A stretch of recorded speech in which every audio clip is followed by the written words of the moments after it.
Up until Nubby and Twitch's return, things had been pretty uneventful in the crater. Tink had started his work by surveying the remains of the containment unit. It was hard to say exactly what the Inquisitor had been doing to it prior to the shit fanning, but since the bottom half of it was pretty much vaporized, Tink was willing to bet that it had ended with the Demonthrope doing something to overload the batteries. Luckily, though, the top half was pretty much intact, and that was where Spot, the fancy Wraithbone suppressor, and a single mundane psi suppressor had been mounted, so he got to work on prying those free. While Tink worked, he tried to figure out what to do with the stuff once it was pried out. His original orders had been to go get your Wraithbone thingy and, figure out how to turn it into a gun or something. But he wasn't exactly sure how to do that. In fact, he really had no idea how the extra powerful suppressor worked, and was pretty sure Theo didn't actually know either, despite the little Xenos being the one who'd created the thing. All Tink knew was that the Tau thingy made the Wraithbone thingy project some kind of anti-psi thingy. And if you connected tendrils of psi-conductive material to the device, you could spread the anti-psi around a bit. Anyway, his original plan had been to just pull out Spot, fix anything that was obviously wrong with it and the Wraithbone suppressor, and then maybe make a net or something out of the tendrils. The problem was that the tendrils were completely gone. And even worse, the stupid Eldar had done something to stretch the Wraithbone out like taffy. What had once been a cinder block-sized brick was now a vaguely phallic-looking object about 1 meter long. And while Theo's device was still intact, it no longer fit properly. Lacking any real idea what to do, Tink decided to just go ahead with the pulling and fixing, and just hope that he'd spontaneously think of something clever. Tink still hadn't thought of anything by the time he'd finished prying everything loose, so he screwed around for a few minutes setting up the mundane psi suppressor next to Doc, so the medic would stop bugging him about it. While he did this, the techie debated pulling out his plasma gun and telling the Eldar to return the Wraithbone to its original shape or die. Doc was against the idea for various reasons, and there was a brief argument which ended with Tink asking the highly inappropriate question of why the Xenos had reshaped the Wraithbone into an, giant stone dong. Doc impatiently told the techie that she was probably making a spear or something, and suggested that he get back to work. Doc's response triggered something in Tink's imagination, and the techie got thoughtful. Then he got even more thoughtful. Then he went over to his drone, lined up all the parts in a new orientation, and started snickering. And that's why, at the end of things, it turned out that our secret anti-Demonthrope weapon was Spot the Wonder Drone with an amusingly shaped Wraithbone spear strapped to its undercarriage.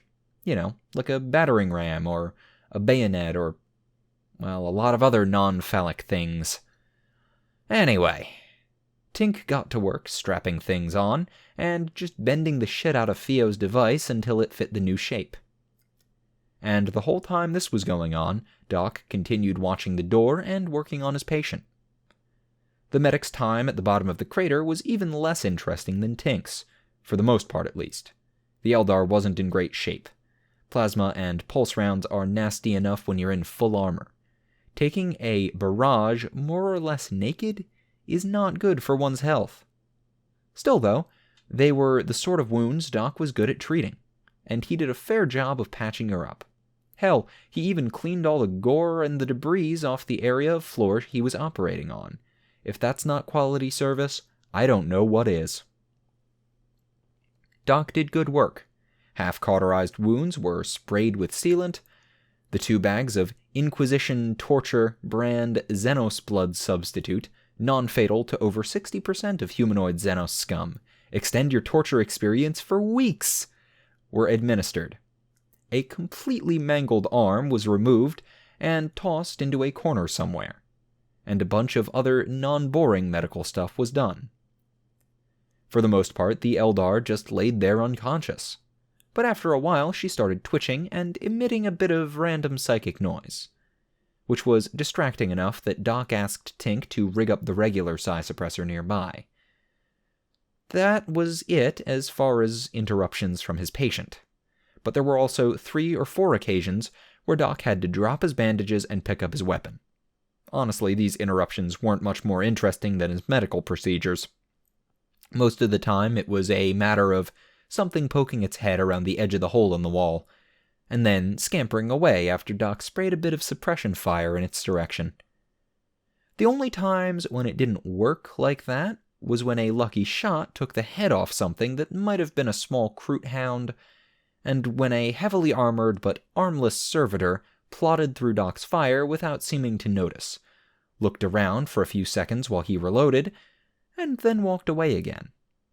So yeah, things were pretty dull for Doc, right up until his patient woke up, that is.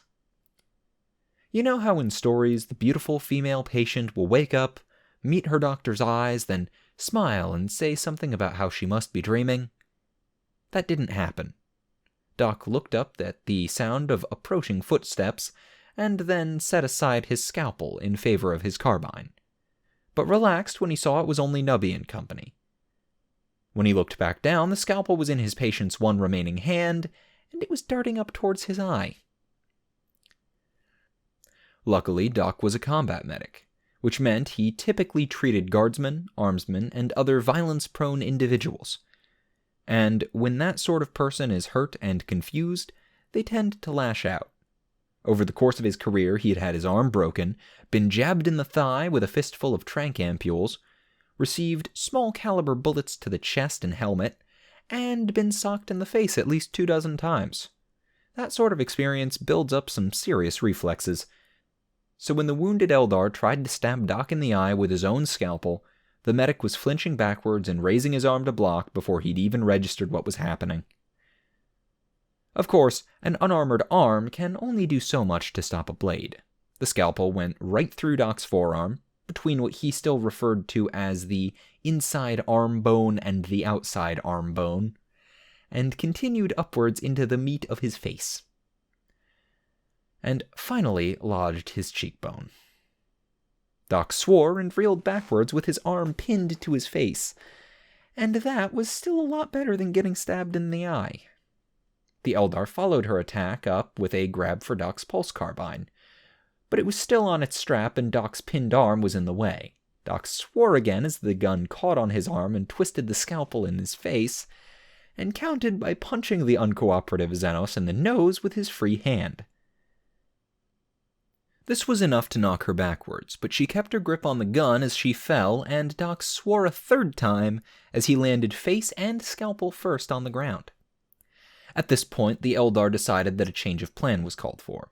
While Doc struggled to roll over and bring his gun to bear, she staggered to her feet, sighting on the psi suppressor that had been set up nearby, and sprang towards it. She got to within a meter of it before Nubby and Twitch shot her in the back. Nubby and Twitch kept their guns on the prone Eldar as they entered the small evidence room. Behind them, Fumbles, who'd been unceremoniously dumped onto the ground as they grabbed their weapons, complained that his nose felt like it was broken. He was told to put his big boy pants on. At the other end of the room, Tink asked if they had everything under control, and then, without waiting for an answer, dropped his gun and went back to working on his drone. The 2 troopers advanced past Doc, who'd finally gotten back upright, but still had his arm pinned to his face, and stopped a few meters from the Eldar. By unspoken agreement, Twitch kept his weapon raised while Nubby moved forwards, hooked a metal toe under the groaning Xenos, and flipped her over. The Eldar flipped upright with a hacking cough and a groan. Nubby cheerfully told her it served her right for moving around so much after surgery. He went on to tell her that she was being very uncooperative, but if she promised to apologize, he was sure Doc would patch her up a 2nd time. The Eldar spat blood at him and stated that she would rather die. Nubby and Twitch looked at each other and shrugged. "Well, you heard the lady." The Eldar's eyes went wide and she got as far as, "Wait," before Twitch and Nubby fired. Over where he was working, Tink let out a surprised curse and began loudly complaining that there were bits of brain all over Spot's new external battery unit. Nubby just snickered, but Twitch yelled some rude things back at the techie and began loudly complaining about how no one was ever grateful. When Doc told him to calm down, the demolitions trooper rounded on him and asked whether he was going to start whining about shooting his new Xenos girlfriend. Doc pulled his arm forward off the scalpel with a squelching sound and gingerly poked at the surgical implement stuck halfway into his face. He then let out a pained sigh and pointed out that he already had a girlfriend and he wasn't inclined to feel too sorry for anyone who stabbed him in the sinuses. Further discussion was called off on account of the deafening sound of 24 AA guns opening fire above us, and the arrival of the Demonthrope at the top of the crater. The Demonthrope's arrival was accompanied by a painful wave of psychic pressure and a slight breakdown in the fabric of reality. Up at the top of the crater, the walls and ceilings nearest the Demonthrope spouted a film of pinkish-green stuff that might have been a cross between flesh and fungus. Down at our level, the pureed remains of the Inquisitor's retinue began to bubble and reform into the mutated forms of Rippers and Gaunts. It was abruptly and unanimously decided that it was time to abandon the room and retreat to the larger warehouse. Doc stopped poking at his face, and he, Nubby, and Twitch began firing on the forming demonids in controlled bursts. Tink gathered up his drone and the few tools he still needed, and then sprinted for the exit while the rest of us gave covering fire. Fumbles met him at the edge of the warehouse, helped him unload, and began assisting the techie by providing tools as needed and without being asked. Tink didn't actually notice him doing this, but it was really quite helpful. A few seconds after Tink had exited, the rest of us slowly fell back. As we moved, we spared a few glances up towards the Demonthrope, and were incredibly relieved to discover that it was staying put at the top of the crater. We guessed that it had just moved there to get away from the AA guns we'd heard, and was perfectly happy hovering there and shooting lightning bolts at whoever was pestering it up at the surface. We wished whoever it was luck, finished our retreat to the warehouse, and set up firing positions around the hole between it and the crater. Once we were in position, it was just your typical desperate holdout against ravenous alien invaders. You know, that thing that practically defines life in the Guard. I won't say it was a stroll through the park, but it really wasn't that hard, even with the Demonthrope pressing on our minds and the way the dead demonids kept reforming. Of course, things became slightly more difficult when Fumbles jogged over and said Tink needed all of our las pistol power packs and at least 4 pulse carbine packs. Over at his new workstation, Tink had put the finishing touches on Spot. After the arrival of the Demonthrope, he'd decided that he really didn't need all the mounting brackets he'd been planning to install, and the weird readings from Theo's suppression device could probably just be ignored. All that was really left to do was rig up a way to get enough power to the suppressor while still leaving Spot enough to fly. But there was a shortage of heavy-duty batteries, so he'd had to rig up something a little more creative, hence the need for the power packs. After a little bit of whining and arguing, Fumbles returned with the packs, leaving Doc, Nubby, and Twitch with only 5 remaining between them.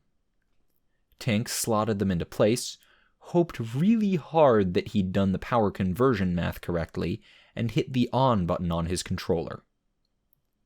First, the lights came on. Then the hover unit engaged and the stealth field cycled. And finally, there was a flicker of static all along the protruding wraithbone prow. Tink held his breath, then let it out in a high-pitched shout of victory as the oppressive force of the Demonthrope's mind vanished. Over at the hole, the rest of us were a little too busy conserving ammo and holding the bloody line to see what had Tink so excited. But we figured it out when Spot shot between us and cut a small swath through the approaching swarm with its mere presence. We cheered as well as the drone did a short victory lap and pushed forward to watch as it rose towards the Demonthrope. Spot the Wonder Drone flashed upwards, sliced through the crackling green shield around the Demonthrope, and slammed into the thing's underbelly. As Spot's psi suppressor, penetrated the creature's hide, it let out a roar of unfathomable pain and fury. Its shield vanished, and the Demonthrope minions around us collapsed into goo. We all cheered again and watched. The inky black tendrils holding the Demonthrope aloft twisted, flickered, and then reappeared.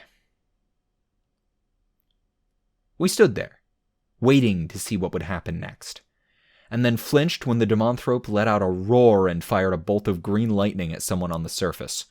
Nubby swore, Twitch groaned, Fumble started whimpering, and Tink asked if anyone could see what was still happening to Spot. Doc remained calm, though.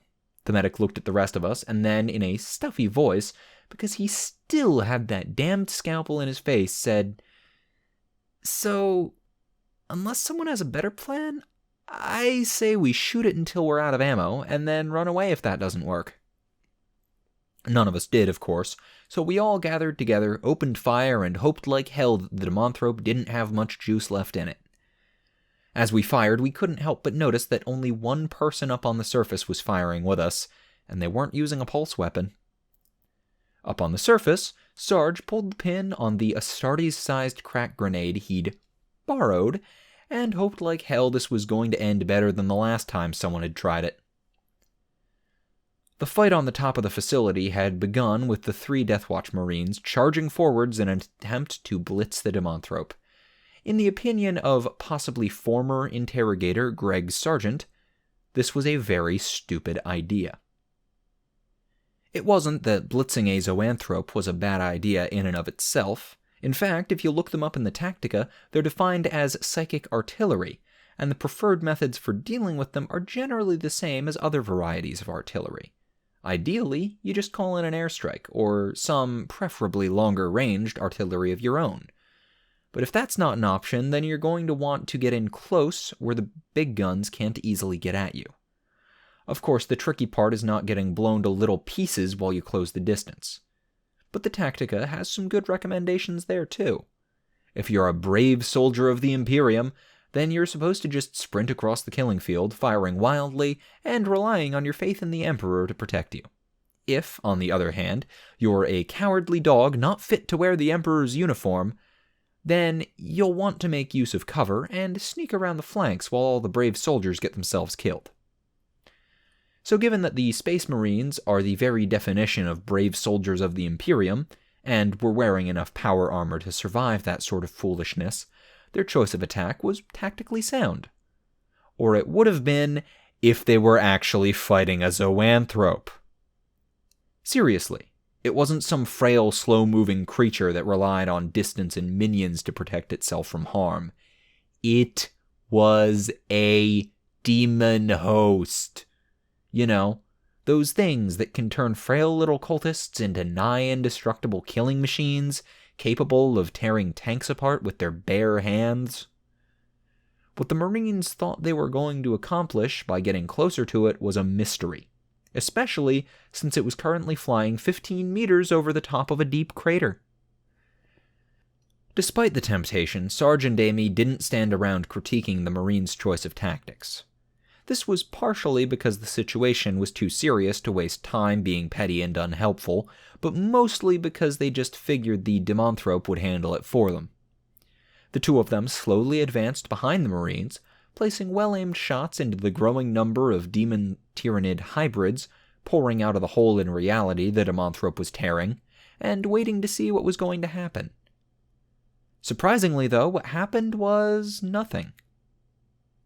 The 3 Astartes charged in, well, the apothecary just jogged, spraying fire and fending off the odd demonid, but the Demonthrope just manifested a greenish-black shield and ignored them while it poured more and more juice into the widening hole in reality. Between shots, Sarge and Amy snickered to themselves as the Marines reached the edge of the crater and then milled around trying to figure out how to respond to being dismissed as non-threats. Of course, the Deathwatch Marines didn't waste too much time standing around. The trio of superhuman warriors drew upon all their centuries of tactical knowledge and came to the conclusion that they should try shooting the big psychic bug harder. As guardsmen, Sarge and Amy wholeheartedly approved of this decision, and concentrated on keeping the smaller bugs in check while the Space Marines poured a ludicrous number of bolt rounds into the shield. Seriously, when I say ludicrous, I mean it. All 3 Marines were firing their bolters on full auto. The Heart Marine was actually using his one-handed while firing a plasma pistol with the other, and they were reloading faster than seemed physically possible. How much ammo the Marines had, or where in the Emperor's name they were keeping it all, was a bit of a mystery. But Sarge and Amy both swore that the trio managed to put upwards of 200 rounds into the Demonthrope's shield before it popped. Now this is where the Deathwatch Marines learned the real difference between a zoanthrope and the unholy creature we'd hauled across the galaxy. When their barrage broke down the Demonthrope's shield, it didn't fall over dead or try to wriggle away. No, all that a dozen bolt rounds to the center of mass managed to do was make the thing angry. And demon hosts can get very, very angry. The only reason the Astartes weren't vaporized was their superhuman speed and the fact that despite their initial choice of tactics, they did have a bit of self-preservation instinct. When the Demonthrope rounded on them, the 3 Marines scattered, barely avoiding a psychic tantrum that turned roughly 50 meters of facility roof into a warp-tainted mixture of rubble and molten slag. Sarge and Amy watched the light show, noting the power of the attacks and the ways bits of dead demonid rose into the air to fill in the Demonthrope's bolter wounds, and congratulated themselves on their decision to stick to shooting the little bugs. Eventually, though, the Demonthrope's tantrum ended and the bug turned back to its now shrinking portal. It seemed to go pensive for a few seconds, and then, with a flap of its wings, the bug entered the portal, and its oppressive psychic presence vanished. Sarge and Amy stayed in their cover, waiting to see what horrible thing would happen next, but after a solid minute of nothing, they went back to picking off the demonids.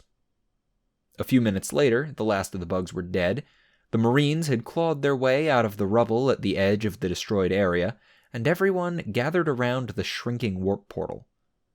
As the hole finally disappeared with a little pop, Sarge sighed in relief and froze, as the grumpy Marine said, "More power than I expected, but far less courage.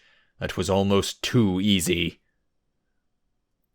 Amy got as far as, "You just had to fuck," before the nearby mountaintop exploded in green light. The green light was followed by the familiar psychic screeching, and the appearance of a rift in reality large enough to peek over the top of the mountain.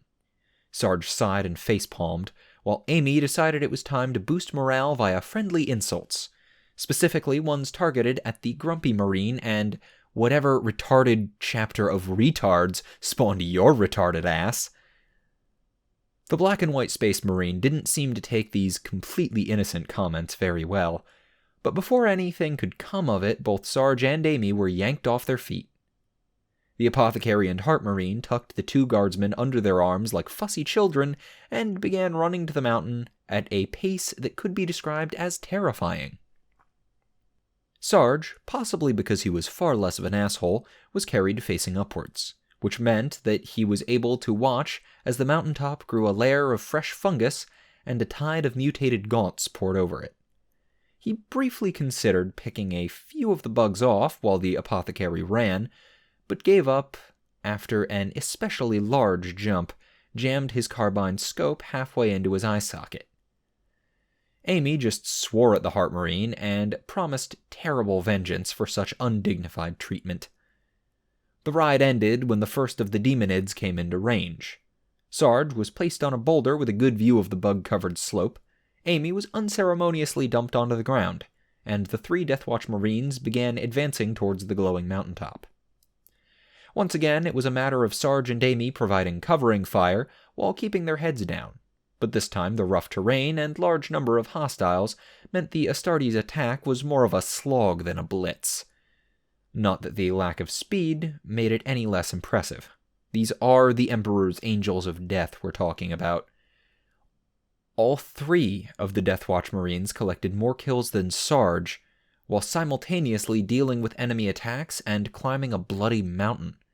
If it weren't for the fact that Amy's sniping skills, not to mention their techno-heretical armament, managed to keep her in the lead on points. Sarge might have had to admit that honest guardsmen couldn't compete with genetically engineered super soldiers. Anyway, the advance to the top of the mountain went off with only 2 or 3 sketchy moments. The worst of which was when the grumpy Marine let himself get flanked by a bunch of mutated Gaunts for some reason. I mean, seriously, he just stood there like an idiot pawing at his belt. It was like he forgot how many grenades he had or something. Amy had to pull off an absolutely amazing barrage of double kills to keep his stupid ass bugged free. Aside from that, the time when one of the larger demonids almost managed to sneak up on Amy before Sarge noticed it, and the incident with the looser-than-expected boulder, the advance to the mountaintop went smoothly. Of course, you know what Murphy says about attacks that go really well.